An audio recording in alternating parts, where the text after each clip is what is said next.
Hello welcome back everyone. To my channel. তো তোমরা সবাই কেমন আছো? আশা করি অনেক ভালো আছো, আর আমিও অনেক ভালো আছি।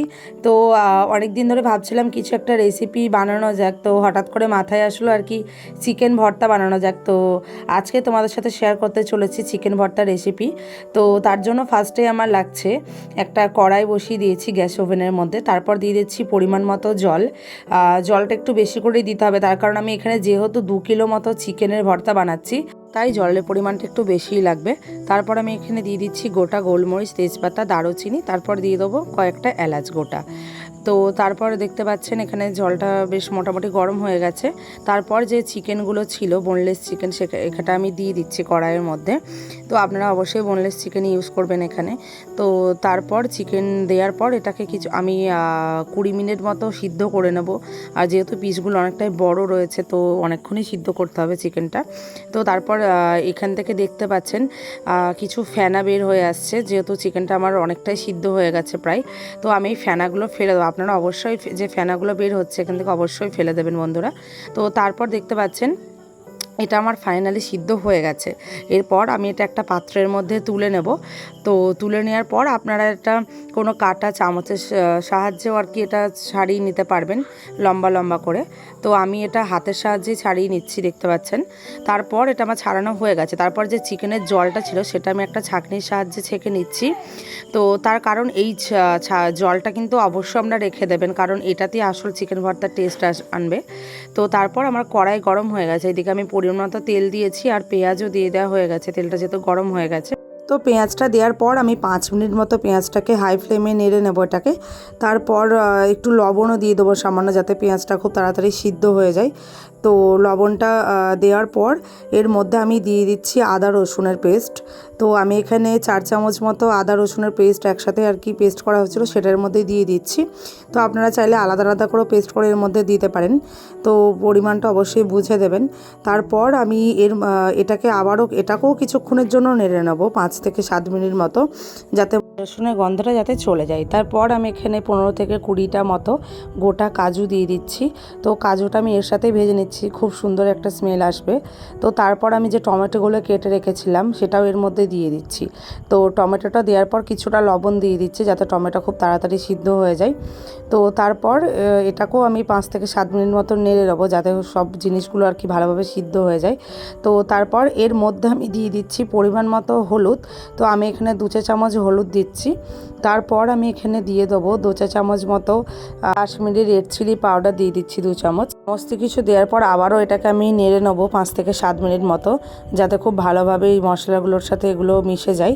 তারপর এখানে যে চিকেনের যে আমি জলটা তুলে রেখেছিলাম আগের থেকে, সেই জলটা আমি এখানে ইউজ করছি। আপনারা অবশ্যই জলটা ইউজ করবেন, ফেলে দেবেন না একদম। এটাতে একটা দারুণ গন্ধ আসে, মানে এটা দিয়ে আসল টেস্ট চলে আসবে চিকেন ভর্তার। তো তারপর আমার মশলাটা পুরোপুরিভাবে কষানো হয়ে গেছে, তেলও ছেড়ে দিয়েছে। এটাকে এবার 10 থেকে 20 মিনিট মতো ঠান্ডা করব। ঠান্ডা করে তারপর মিক্সারে পেস্ট করে নেবো ওটাকে। তো তারপর এইদিকে কড়াই গরম হয়ে গেছে, এর মধ্যে আমি দিয়ে দিচ্ছি বেশ কয়েকটা টুকরো বাটার দিয়ে দিচ্ছি এর মধ্যে। আপনারা চাইলে সাদা তেলও ইউজ করতে পারেন, আমি এখানে বাটার ইউজ করছি, যাতে স্মেলটা খুব সুন্দর আসে আর টেস্টটাও যাতে দ্বিগুণ হয়। তো তারপর আমি এখানে কিছু কাঁচা লঙ্কা কুচিয়ে রেখেছিলাম 7-8টা মতো, সেটাও এর মধ্যে অ্যাড করে দিচ্ছি। তো কাঁচা লঙ্কাটা দেওয়ার পর এটাকে আমি আবারও 5 মিনিট থেকে 7 মিনিট নেড়ে নেব। আর বন্ধুরা, এটা অবশ্যই আপনারা একটু ধৈর্য ধরে করবেন, এটা বেশ খানিকটা টাইম লাগে রান্নাটা করতে। তারপর এখানে গোটা জিরে আমি দিতে ভুলে গেছিলাম ফার্স্টে, তার জন্য এখানে গোটা জিরেও দিয়ে দিচ্ছি 1.5 চামচ মতো। তো গোটা জিরেটা দেওয়ার পর আবারও ওটাকে নেড়ে নিচ্ছি। আর যেহেতু এখানে বাটার রয়েছে, তো ওই জন্য দেখতে পাচ্ছেন একটু ফেনা ফেনা মতো হয়ে যাচ্ছে। আর বিশ্বাস করবে না, দারুণ একটা গন্ধ আসছে এর মধ্যে থেকে। তারপর আমি পরিমাণ মতো হলুদ দিয়ে দিচ্ছি এখানে। হলুদ দেওয়ার পর আমি এখানে দিয়ে দেবো জিরে গুঁড়ো 2 চামচ মতো। আপনারা চাইলে এখানে জিরে গুঁড়ো আর ধনে গুঁড়ো ইউজ করতে পারেন। আমার কাছে ধনে গুঁড়োটা ছিল না, তাই আমি বেশি করে আর কি জিরে গুঁড়োর পরিমাণটাই বেশি অ্যাড করেছি এখানে। তারপর একটু লঙ্কার গুঁড়ো দিয়েছি, এটা কাশ্মীরি রেড চিলি পাউডার না, এটা নর্মাল লঙ্কার গুঁড়ো, যাতে একটু ঝালটা হয়। তো তারপর ওটা দেওয়ার পর যাতে এই ভালোভাবে মিশে যায়, তো তারপর যেটা করে রেখেছিলাম, যে পেস্ট বললাম আপনাদের, ওটা ঠান্ডা করে যে পেস্টটা করে রেখেছিলাম, সেই মশলার পেস্টটা এখানে আমি ইউজ করছি। তারপর মিক্সিতে যেটা লেগেছিলো তার মধ্যে যে চিকেনের জলটা আরও ছিল আমার, তো সেটাও এর মধ্যে আমি দিয়ে আর কি জলটা ধুয়ে, চিকেনের জলটা ধুয়ে আর কি এর মধ্যে দিয়ে দিচ্ছি, যেহেতু অনেকটাই চিকেনে লেগে রয়েছে, দেখলে আপনারা বুঝতে পারবেন। তো আপনারাও অবশ্যই যেটা থাকবে মিক্সিতে অবশ্যই সে একটা জল মিক্সড করে এর মধ্যে দিয়ে দেবেন। তারপর দেখতে পাচ্ছেন আমার এখানে লবণের পরিমাণটা একটু কম হয়েছিল, তো মাংসটা যখন সিদ্ধ করেছিলাম তখন লবণটা দেওয়া হয়েছিল, বাট আমার ভিডিওতে স্কিপ হয়ে গেছে ওটা, তো যাই একটু ম্যানেজ করে নেবেন। তো তারপর এটা যেহেতু কাজু রয়েছে, যেহেতু ফুটবে খুব, তাই আমি ঢাকা দিয়ে দিলাম একদম লো ফ্লেমে করে গ্যাসটা। তো তারপর আমার এটা পুরোপুরিভাবে কষে গেছে, মশলাটা সুন্দরভাবে তেলও ছেড়ে দিয়েছে। তারপর যে আমি হাতে করে চিকেনগুলো ছাড়িয়ে রেখেছিলাম সেটাকে এর মধ্যে দিয়ে দিচ্ছি। তো এখানে খেয়াল রাখবেন, যেহেতু কাজু আছে, তো অবশ্যই একটু গ্যাসের ফ্লেমটা কমিয়ে দিয়ে অবশ্যই নাড়াচাড়া করতে থাকবেন, না হলে আর কি একটা ফোটার ভাব থাকে, টকবক করে ফুটতে থাকবে, যেহেতু কাজু রয়েছে এখানে বারবারই বলা হচ্ছে। তো আপনারা অবশ্যই এটা মাথায় রাখবেন। তো আমার এরপর আমি একটা গোটা ফ্রেশ ক্রিম ইউজ করছি, আপনারা চাইলে কমও দিতে পারেন, বা আপনারা এখানে চাইলে দুধই ইউজ করতে পারেন, দুধের সরও ইউজ করতে পারেন, কোনো সমস্যা নেই। তো আমি এখানে একটা গোটা ফ্রেশ ক্রিম দিয়ে দিচ্ছি। তো তারপর ফ্রেশ ক্রিমটা দেওয়ার পর খুব সুন্দরভাবে নাড়াচাড়া করে নিলাম, দেখতে পাচ্ছেন, আর দারুণ একটা গন্ধ এসছে। তারপর আমি এখানে 1 চামচ পুরো গরম মশলা দিয়ে দিচ্ছি, 1 চামচ মতো, যাতে খুব সুন্দরভাবে সেন্টটা আসে।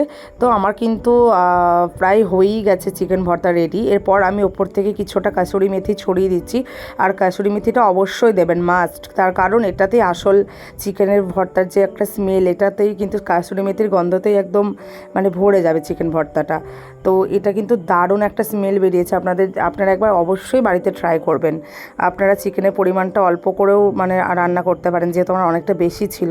কিন্তু একদম চিকেন ভর্তা রেডি।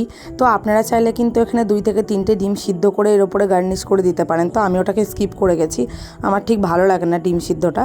তো যাই হোক, আজকের ভিডিওটা কেমন লাগলো অবশ্যই আপনারা কমেন্ট করে জানাবেন, আর ভালো লাগলে অবশ্যই ছোট্ট একটা লাইক দিয়ে চ্যানেলটিকে সাবস্ক্রাইব করে দেবেন। Thank you.